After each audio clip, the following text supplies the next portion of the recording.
This week on the Riff, Opher Rom joins us again. It's Christmas season, so Jeremy has a list of Christmas questions for Opher. We hope today is helpful and hopeful. Hello, Riff listeners, and a very Merry Christmas. Merry Christmas. We are 1 week away. Yes. Opher, I've got my friend Opher Rom, and if you don't know who Opher is, you push pause right now. We'll wait for you. Go back and listen to last week's episode. Opher. Good to be here again. Shalom, shalom. Shalom gam lecha. So far, so good. We're doing a good job. Good to have you with us today. It's great to be here. You know what's kind of embarrassing? I just now realized I wore this last week when we recorded our episode for and you. I wore this exactly that's the all same. right. It's That's like we don't have anything else it's in the not wardrobe. just an outfit, it's a uniform. But It we are is. glad you're here. We are a week before Christmas. And so we were thinking, what should we name this episode? And we came up with a title. Yes, the Opher that stole Christmas. The Opher that stole Christmas. So if you don't know who Opher is, good friend of mine, was our tour guide in Israel. Is from Israel, but here in the States for a little while, visiting some churches. And while tours are interrupted, they shall be resumed shortly. I hope so, yes. So, and side note, if you are interested in going on a tour, email me, jeremyj@northpointchurch.tv, as in television, even though we're not on it. But that's cool. jeremyj@northpointchurch.tv. Let me know you're interested in a tour, and we'll get you as soon as we know details of when that'll happen. We know where it'll happen. It'd be You know who your tour guide's going to be?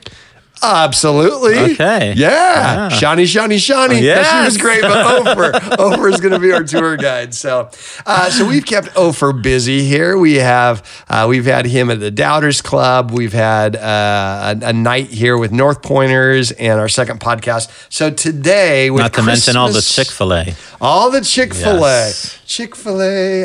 Do you know that song from Tim Hawkins, No. Chick-fil-A? I'll sing it to you maybe off air. Okay. It'll be good. And if you're interested too, you feel free to look it up. Tim Hawkins. Off air or off air? What did you just say? I will tell off air. Okay. So that's what I will be doing. In light of Christmas, not Yes. making light of Christmas, but in light of Christmas. I want to talk about some accurate, culturally, historically accurate thoughts of Christmas. Okay. It's interesting you mentioned the word light in that sentence because that's where it's all derived from. Okay, talk to us. Is it Hanukkah? Hanukkah, even before Hanukkah. Okay, talk. Well, let's walk through it. Yes. So we all know today that around the 22nd of December, we call it equinox or something like that. We do now.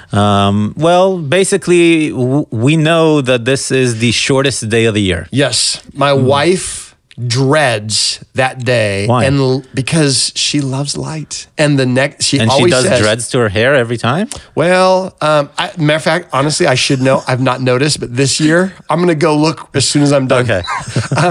And she loves the fact that it's the shortest day of the year, which means next day starts getting longer and longer. Exactly. But guess what? We are not the first ones to realize this.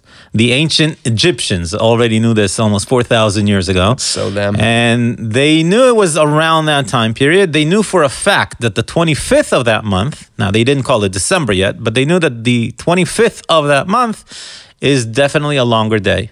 And therefore they celebrated the sun's birthday. Okay. Yes, they had the god of the sun, Ra. That's what his name was. Ra. Exactly. Yeah, That's yeah. where it comes from. Yeah. And they celebrated the sun's birthday, and it was a celebration of light. Obviously, We celebrate the SON's birthday. Well, that's a different sun, isn't it? Yes. Which is an interesting issue. Yeah. Now, when we have a new religion come to light, what usually would happen is that if we want to get people to understand our culture and religion, we're not going to tell them to stop celebrating something that they're celebrating. Keep on celebrating, even on the same day, but give it a different twist. Give it a different reason for celebration. And about 2,100 years ago or so, a little bit more than that, we have the Jewish people rebelling against the Greeks in Israel. The Greek world, led by Alexander the Great, conquers about half of the known world back in those days, including the land of Israel or the land of Judea. And for the first 100 years of Greek rule, the Jews were actually okay with it. They paid their taxes to the Greeks. They were the political entity controlling their land, but we had religious autonomy. And as long as the Jewish people had religious autonomy, it didn't really matter who the political entity is controlling that area. But then after 100 years of Greek rule and Alexander the Great is already gone, his generals take over. One of the generals is in lots of debt. Basically, he's involved in many, many wars. I don't know if the United States people know about this, but when you're involved in many wars, you go bankrupt.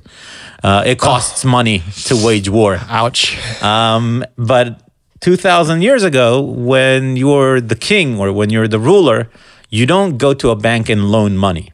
You go into the local bank and you take. It's all yours anyway. You control that area. And this guy, this Greek king, goes into all of the different Egyptian altars. Back in those days, that's where the money was. That's places the banks. of worship is where people would bring their money, sacrifice. And he took the gold,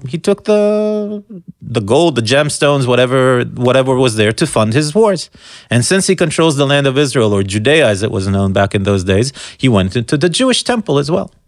And that's a big no-no, because only very specific people are allowed into different parts of the temple. And once someone outside of those people, outside of the Jewish world, goes into the temple, doesn't matter what he does, pillages it, doesn't pillage it, it doesn't matter. The fact that he went in already desecrates the temple. And that means we don't have religious freedom anymore. And once we don't have religious freedom, we rebel. This is the reason why the Jewish people rebelled. Because of our religious freedom, it's now gone. And at the head of this rebellion are a family of Kohanim, Jewish priests. They're called the Hasmoneans. And they lead the fight against the Greeks. And for some odd reason, a miracle happens and we defeat the Greeks. This was unheard of. We didn't really think it was going to happen, but apparently it did. And we kicked the Greeks out of the city of Jerusalem and we purify the temple. We rededicate it all these different to God. Acts to purify it. Yes. Okay. And then we rededicate it to God. Okay. And the word rededication in Hebrew is Hanukkah. That's where the name comes from. And it just so happens that the first day of the rededication was the 25th of the month. Now, again, it's the same time period. It's a different name of the month itself, but it's the same time period of the year as that, interestingly, as that pagan holiday. The sun's birthday. The sun's birthday. As the sun begins to grow along. Yes, exactly. Okay. So again, we're saying instead of celebrating the sun's birthday, continue celebrating, but now we're going to call it Hanukkah. We're going to call it the festival of lights. John chapter 10, 100 years after the Hasmonean period, Jesus and the disciples come to Jerusalem to celebrate the festival of lights. This is not a God-given holiday. This is a traditional holiday that was instituted by the Hasmoneans as a yearly holiday that we're supposed to come and commemorate and remember that light defeated darkness. This has a lot to do with calendars, by the way. The Greeks had a moon-based calendar. And apparently the Jewish people had a sun-based calendar.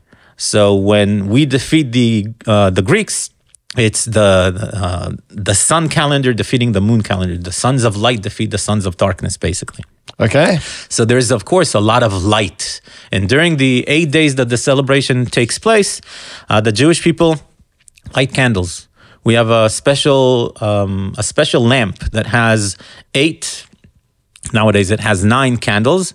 And the first night of the celebrations, we light 1 candle. The second night, we light 2, 3, 4, 5, 6, 7, and 8. So 8 days of a celebration. And we show the greatness of the miracle by having more and more light as time goes by. And remember, if the sun is taking over, then the days are getting longer. There's more and more light. Okay. So we have that connection over And the here. 8th day is the new year.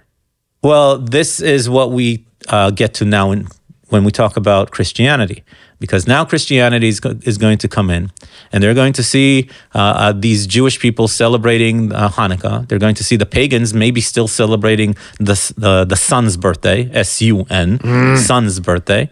And when Christianity eventually in the 4th century, this is 300 years after the time of Jesus already, 300 years later, when Christianity wants everybody to be a part of the Christian world, again, they're not going to tell the people we're abolishing the sun's birthday. We are going to change it a little bit. And instead of S-U-N, we're going to call it S-O-N, the sun's birthday. And hence we have the idea that Jesus is born on the 25th of December. Okay, now we have that calendar. Time out. Yes. You got to give me room to be offended. Absolutely. Okay? You all the said rights. the idea that he was born on December 25th. The idea. Are you telling me that there is potential that Jesus wasn't born December 25th? Well, if you look at the Christian world today, while the Catholic world definitely celebrates on the 25th of December, the Orthodox world in the Christian world, the Orthodox world doesn't celebrate it on the 25th. They have a day in January that they celebrate Christmas. So it's an idea. It's an opinion. We don't have, Jesus's birth certificate that says that he was born on the 25th of December. If we found it. That would be amazing. That would be awesome. By the way, you have to remember, we call today December the 12th month. Yeah. But if you break it down, the word deca means 10, right? Because originally the calendar was based on 10 months. That's why November, was supposed to be the 9th month. And October, octa, like octopus, that would be 8th month. And sept is 7. But they added 2 months into the year because we had to have Julius Caesar and Augustus Caesar be given a month of their own. So once they added those 2 months, suddenly September becomes the 9th month and October becomes the 10th month and then December becomes the 12th month. Didn't know that. So all of everything we see in calendars. So is July Julius Caesar? July is named after Julius Caesar, and August is named after Augustus Caesar. And they were added in once they exalted Julius and Augustus as gods, basically. Okay. Wow. Of course, when it was only 10 months, then you had more days in 1 month. It wasn't just a 30-day month or a 31 like it is nowadays. So calendars is a called the completely Gregorian calendar, what we're doing now? Exactly. Now it's called the Julian Gregorian calendar because we added Julius. Julius Caesar, Julius Caesar. So now it's the Julian Gregorian calendar. Yes, we added those in. Well, one of my questions, and normally I just riff, but I have some Christmas questions. Yes. One of them was Christmas on Jesus' birthday on December 25th, and you're like, who knows? But it don't matter. It's just a celebration. It's a celebration. And what happens when you go around in the United States and you walk around the beautiful houses? They're all what? On Pickwick. I went through Pickwick with you. Yes. Beautiful houses. And they're already even, 3 weeks ago, they were for like a month before Christmas, they're already celebrating and putting what on? How do they celebrate? How do they make it beautiful? Christmas lights. Christmas lights. And look at that idea of light that goes 4,000 years ago from the pagan Egyptian world is so embedded into other people's cultures, other religions' cultures, because we always take the prior religion and we build on top. Just a new meaning. And we build on top. To a traditional party.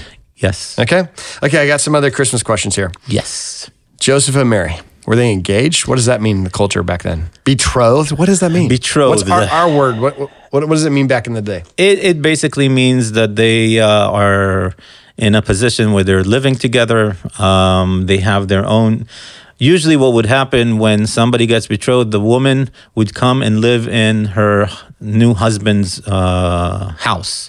And what he would do is build another section in his father's house. So we're really just super romantic. Well, it's a different section. We're adding on to an already existing place, and that will also help you understand. There are many rooms in my Father's house that Jesus says, because it's the more people house come in, we just with lots and lots of add more rooms. So which I know this isn't Christmas, but our thought of there's going to be a mansion in glory. It really is not like this one big, huge Bill Gates style mansion for each of us. It's more of a, we got another room for you. Pretty much. Another room for you. We it's just a big added community. on.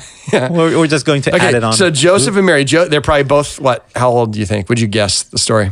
A typical couple in that setting. 15. Both maybe. of them? Joseph is probably older. Okay. Yeah. Do you think it was romantic or was it a business acquisition? Mostly these are business acquisitions. These are prearranged marriages where you don't necessarily know who you're going to meet, and you don't know what they're going to look like. Tinder changed everything, didn't it? Yes, it did. Okay. So, absolutely. Okay, so when Mary is visited by the angel that says, you are great with child, yes. Right? What risk was Mary taking in that culture? Wow, that's a huge risk, because if you are not officially married yet and you're supposed to be a virgin, and then you're suddenly with child, then you would be an outcast in your community. And the fact that Joseph not only takes care of her and continues with the betrothal or the marriage shows a great deal about his character. He believes it as well, that she didn't cheat on him and she didn't play around or anything like that. She should have been an outcast, basically. And so he decided not to. Like in those days, legally, could she have been stoned? Is that what the scripture indicates? Or I don't know if she would have been stoned. That I'm not familiar with. Put out. Yeah. Outcast. Outcast. Okay. For sure. Okay. So, so they traveled. So they were in Nazareth. Yes. Traveled to Bethlehem. Yes. What Apparently does that look like in those census. days? Okay. What is a census? A census is when the Romans or whoever the political entity is wants to count how many people a community has so that they know how much taxes they need to collect from that community. And when there's a census, you have to go to the place that you were born in. And since Joseph was born in Bethlehem, then even though he lives in Nazareth at this point, for the census, he has to go back to Bethlehem, to the place that he was born. Traveling back in those days is walking. If you have enough money, maybe you'll get a taxi, which is like a donkey that you'll be able to travel with or on. It is give or take about a good 7 days of a walk from Nazareth to Bethlehem back in those days. Wow. Remember that on the seventh day, we don't travel. So basically, if Shabbat, Saturday, falls in the middle of your travel plans, you're going to have to rest that entire day somewhere. And basically, you do like a 9-10 hour day walk. And there are these places where you can stop and kind of like inns or hostels like we would have today. Unfortunately, in the time of, or 2,000 years ago, it wasn't a straight shoot from Nazareth to Bethlehem. The Jewish people, when they travel, try to travel through the Jewish communities. This has to do with purity issues. The Roman world is a non-Jewish world. And for example, they might bury dead people inside the cities. Jewish people will try to avoid the Roman cities. Jewish people will try to avoid Samaritans. The Samaritans are people who believe in the Jewish and the Israelite God, but were never a part of the 12 tribes of Israel. We're not going to go into where they come from, but they're not exactly seen by the Jewish people as their equals. So they don't want to travel through that area. So in order for someone from Nazareth to make his way to Bethlehem, he has to walk around the center of Israel. He either walks towards the Mediterranean Sea, towards the area of Caesarea, Jaffa, and then make his way towards Jerusalem, Bethlehem. Or he goes the opposite way. He travels towards the area of the Sea of Galilee, crosses the border over there, makes his way to what we would call modern-day Jordan, which was a part of biblical Israel, and travel along the Jewish routes on the Jordanian side of things today. And then before, around the area of Jericho, he would cross the Jordan once again, make a night stop at Jericho. That would be the final pit stop. And then he would ascend to Jerusalem. If you ever heard about the songs of ascent in the book of Psalms, the songs of ascent are literally a description of the Jewish people, usually on a pilgrimage. 3 times a year, Jewish people are commanded to come and see the house of God, making their way to Jerusalem. And no matter which side of Jerusalem you come from, whether it's the east, the west, the south, you have to walk up. Physical ascent. When it says, I lift up my eyes to see the city of Jerusalem, they are literally describing the idea that they have to look up to see where Jerusalem and where the temple are going to be. And Jerusalem is basically, an hour walk from Bethlehem, give or take. Bethlehem is a little south of Jerusalem. So Nazareth is going to be in the north, Jerusalem is going to be south of that, and Bethlehem is going to be south of Jerusalem, but a little bit south of Jerusalem. Okay, so quite a travel. Yes. Talk to us about the inn and the innkeeper. Why do you think they had no room in the inn, or where am I even wrong on this? I'm not exactly sure that there was an inn that the story actually talks about. The words that is used, if I'm not mistaken, in the Greek version is kataluma, which is like the upstairs area. And houses back in those days would have at least 2 stories. The top part would be for the family. The bottom part would be where maybe the stove is for during the day, maybe like a living room for the day. But during evening time, during the night, if you had animals, the animals would come in for protection, for heat, depending on the time of year. Maybe animals are not going to walk up the steps. So the place where you're going to sleep is going to be up the steps. The children or the animals are going to be at the bottom level, and oftentimes, when women are considered to be ritually impure once a month during their period, or when they're giving birth, they're going to be ritually impure. They can't be with the rest of the family. So what they would do is they would be at the bottom level, and there wasn't room at the kataluma. Okay, so we're going to be at the bottom level, and that's where the animals are, and that's why oftentimes when you see nativity scenes, you will see baby Jesus surrounded by different animals. Now, I've seen nativity scenes and shows in schools here in the United States where you have octopus and all sorts of things like that. I don't think that was there, but definitely a donkey, maybe a horse, maybe some chickens, something like that. And one of the things that people also don't realize about the land of Israel is that almost everything is built out of stone. Houses are built out of stone. The temple was built out of stone. Houses were usually dug into caves, meaning stone. And therefore, when we have this idea of baby Jesus in a trough, the trough is made out of stone. It's not going to be a wooden anything, really. Even today, almost everything in Israel is built out of stone. So that word kataluma? Yes. The upstairs. The only other time in the New Testament it's used is in Acts 2 when the disciples went, and what is translated in most Bibles, English versions, is the upper room. The upper room. And we've never heard the interpretation of Acts chapter 2 is they went to a hotel. No, they did not go to a hotel. So what it is, it's an English word that was translated, which happens a lot. Yes, and so which all of a sudden spurred a lot of cool Christmas stories. But stories are wonderful. Traditions are wonderful. This poor innkeeper who never probably really existed. He's blamed. Yes. I've preached messages on don't be the innkeeper. There's always room for Jesus. There's always room for Jesus. As a matter of fact, I might do that this next week at our Christmas Eve services. That's fine. So. As I said yesterday to Preston, or not yesterday, 3 weeks ago. 3 weeks ago. No, this is live. This is live. You have every right to be wrong. Yes, I have every right to be wrong, and I've used that right. Okay, I got some other Christmas questions. Yes. In the traditional nativity, what else might be wrong with that picture? I don't know. What about the wise men? The wise men. Were they there at Jesus' birth? I would say probably not. They came at some point, maybe a little bit later.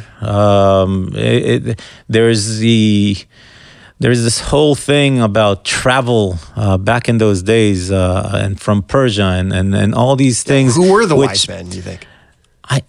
You know what? This is a little out of my area of expertise. Rabbi Opher. You're never wrong. You just... I'm never wrong because I never answer something that I don't know about. Okay.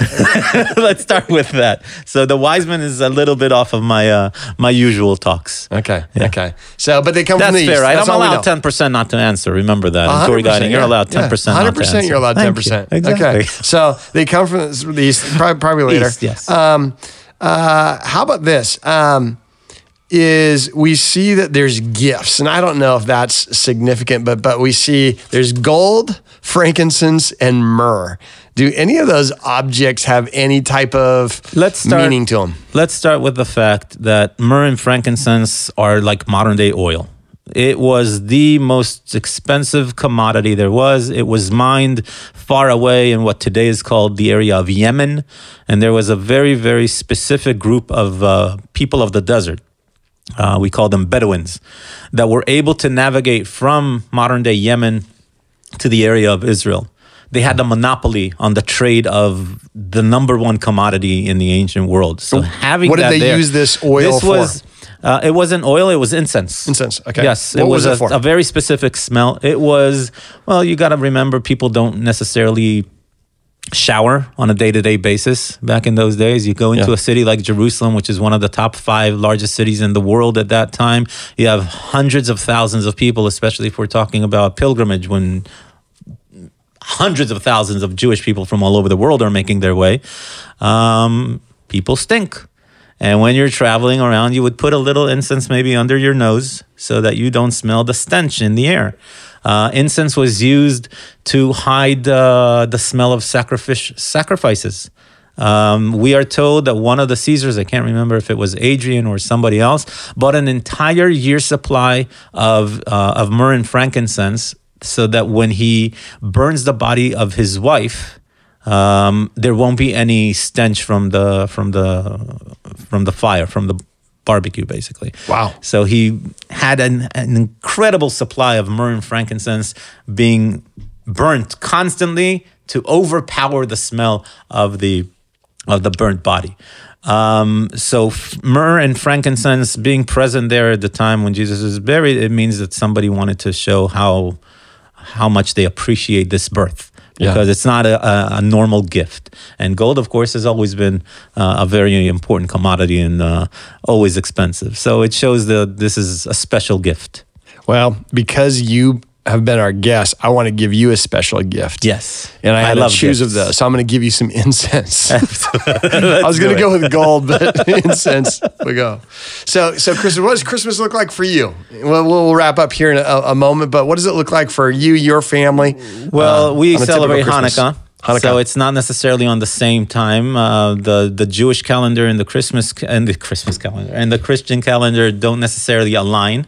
They do once every few years, I don't know exactly, but we celebrate and we light the candles, one a day, the first day, two the second, just like the tradition is, and we give gifts and we eat a lot of food that is drenched in oil. Now you guys have donuts, okay, so we have a version of a donut which is called a sufgania, and the word sufgania is basically, it's the dough that you would make a donut of, but we throw it into hot oil. Okay. That's the best version of it. Okay. And it's drenched. The word sfog is literally drenched. Okay. It's just like a sponge of oil. And sometimes you add a little jam into it. Could be any jam you want. Maybe butterscotch. Apple butter, if you maybe? like. Apple butter, absolutely. That could be good too. You put some nice powdered sugar on top of it. We also have this idea of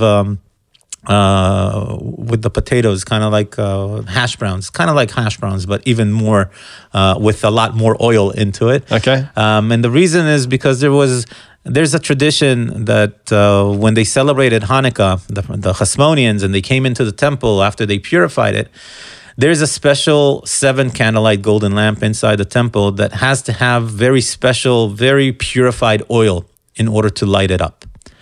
And apparently when the Romans when the Greeks were in there, they opened up all of the cans of oil that were supposed to be used for this lamp, except one. And usually this oil lamp would last for one day. And yet it lasted for the entire 8 days of the celebration.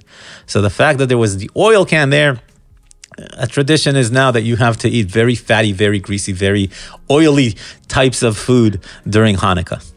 And that's why Lambert's is a great place to celebrate if you want to be in that tradition. Everything is a great place to celebrate. Well, celebration is a great thing. It is a great thing. And by the way, we, of course, have Christians in Israel. So during Christmas time, the Christian areas in Israel are all lit up with Christmas lights. And we have the Christmas tree. And Jingle Bells is playing. And you have those stuffed bears. I don't know how they have anything to do with it. Coca-Cola did that. Coca-Cola did that. Okay, then we have consumerized Christmas as well in Israel. Oh, we've just given another reason to celebrate. Absolutely. So. The more, the better. Well, I want to say Merry Christmas to everyone who's listening to us. And no matter what your plans, your traditions are, I do love that the light has come. Yes. And to be able to celebrate that. And Opher, it's been a treat to have you with us. Thanks Thank you for having us. me. This is great. Happy Hanukkah and Merry Christmas. Merry Christmas. And we'll see you later. Thanks so much. Thanks for listening to this episode of The Riff. We'll have a brand new episode every week, wherever you find podcasts.